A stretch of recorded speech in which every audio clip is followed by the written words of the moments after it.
Good afternoon. I'm Dawn and I work at the Sewing Basket, and I am going to show you a step-by-step process of how to make this quilt. It is called Leather and Lace Stars, and the fabric line is called Leather and Lace in Amazing Grace. And our author, if you want to call her that, is Kathy Holden, and she writes on the back of the box, "Tough as leather, delicate as lace, but always blessed by grace."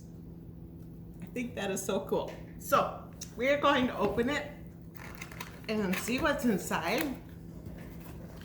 And if you're interested in making one with me, or you just want to follow the videos, you are sure welcome to. We have a thank you card from Moda. We have our instructions. We have these star singles, it's called. It is a paper that has our lines on it that we sew to make all the stars in each of our blocks, because this is basically a half square triangle block, and there are 16 little squares in the big square. So we will do that together.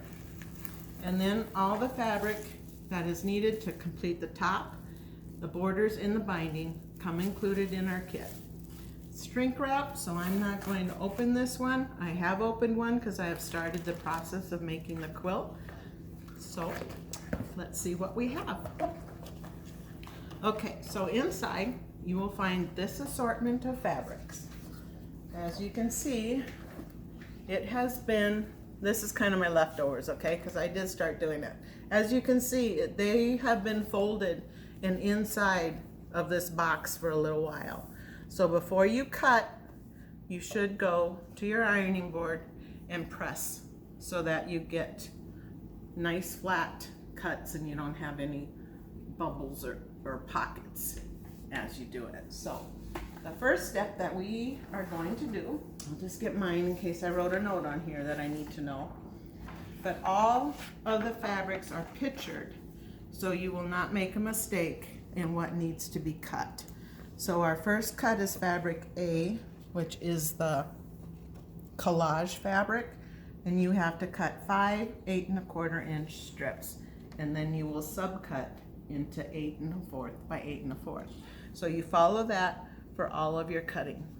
I actually just cut the squares, and the smaller squares,